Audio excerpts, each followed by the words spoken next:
menit kemudian, mahasiswa lain mulai berdatangan.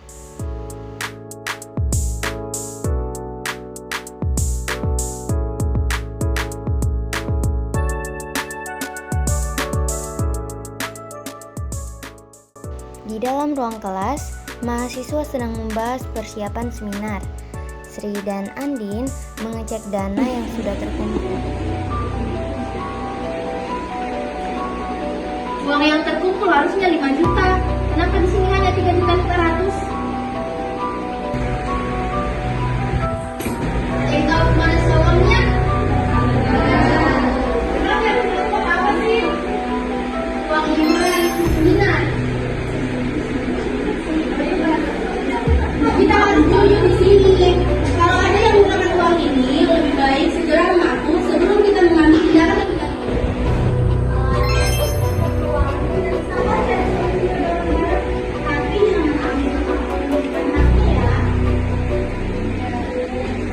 Beberapa mahasiswa mulai membuat kelompok untuk membahas dan mencari tahu mengapa uang iuran tersebut berkurang.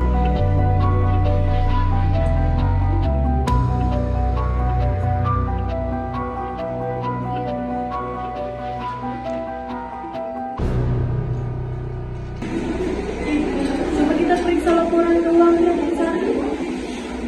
Ini saya masih coba cari catatan terakhir dari kelas kita.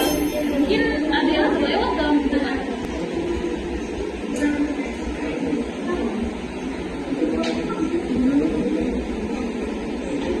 Kurang tahu sih. Tadi masih bersama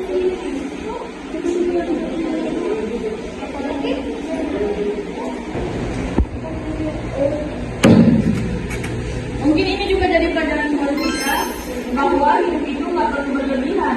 Jangan sampai tergoda mengambil yang bukan hak kita dan nilai hidup yang nggak perlu.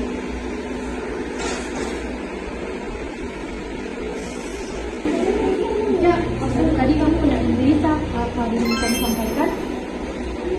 Ya, aku yang ambil uang ya.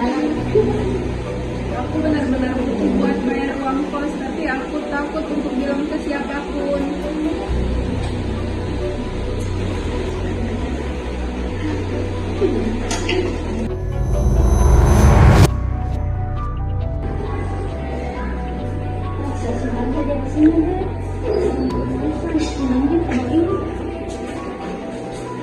Ica minta tolong lihat sana, simpan di sini.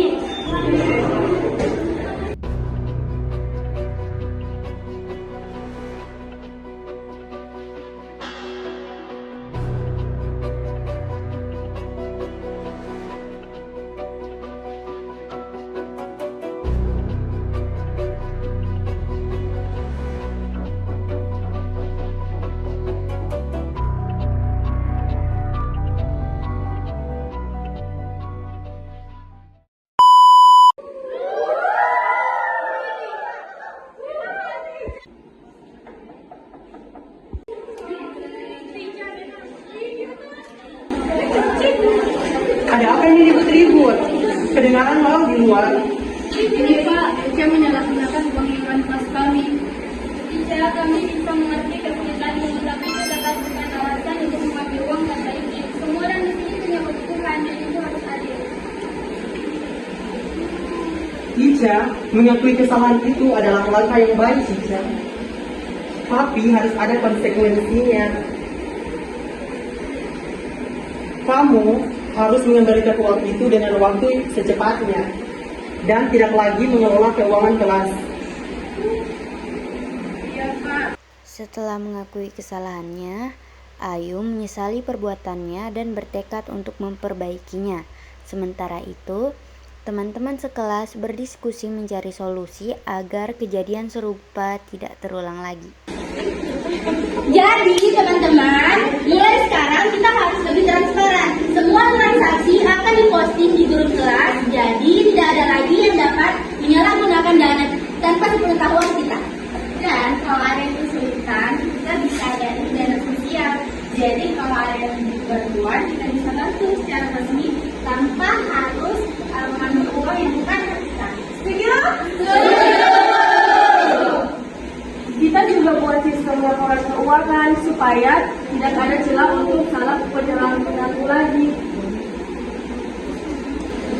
bukti bahwa kalau kita kerja keras buat memperbaiki sistem akan membuahkan hasil. Mulai sekarang saya harap tidak ada lagi yang namanya penyalahgunaan dana. Dan kita semua belajar kalau hidup sederhana dan bersyukur atas apa yang kita punya bisa menjauhkan kita dari godaan korupsi. Setelah mengakui kesalahannya, Ica bertekad untuk mengembalikan uang tanpa bergantung pada orang lain. Halo teman-teman. Kalian mau nggak beli jualan aku? Jualan apa? Aku jualan sanitizer. Coba kami lihat.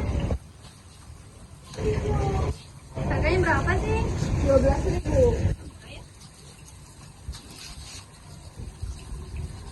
Itu bagus ya. Kamu mau kita bantu jual nggak? Gak usah, makasih. Aku salut banget deh sama kamu Ica. Kamu mau pakai uang untuk ganti uang yang hilang itu. Iya, aku harus menyelesaikan ini. Aku gak mau bergantung pada orang lain buat menutupi kesalahanku. Kalau gitu kami beli deh untuk bantu kamu. Aku juga beli dong. Ini uangnya.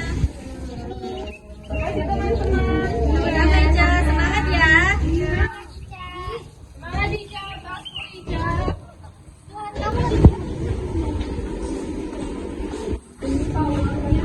Iya baik, terima Ica.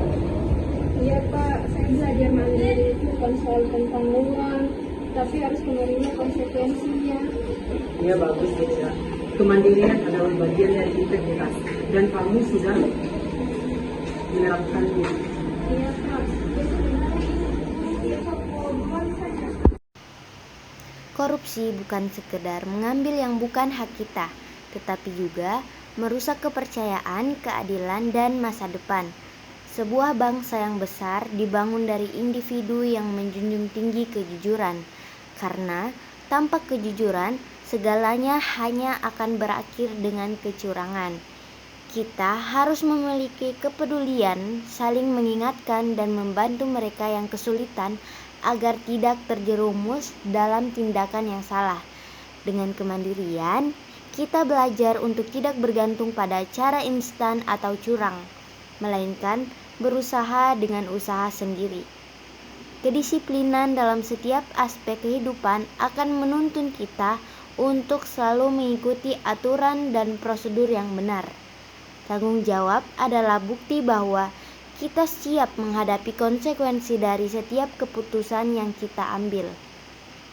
Kerja keras akan mengantarkan kita pada kesuksesan yang bermakna, bukan keberhasilan yang diperoleh dari jalan pintas yang penuh kecurangan. Kesederhanaan mengajarkan kita untuk bersyukur dan tidak serakah terhadap sesuatu yang bukan milik kita. Dibutuhkan keberanian untuk berkata benar di tengah ketidakadilan, untuk melawan praktik yang salah meskipun kita berdiri sendirian, dan pada akhirnya keadilan adalah hak semua orang, sesuatu yang harus kita tegakkan tanpa pandang bulu. Mari kita mulai dari diri sendiri, menjadikan 9 nilai ini sebagai prinsip hidup, karena perubahan besar selalu dimulai dari langkah yang kecil. Kita ambil mulai dari hari ini.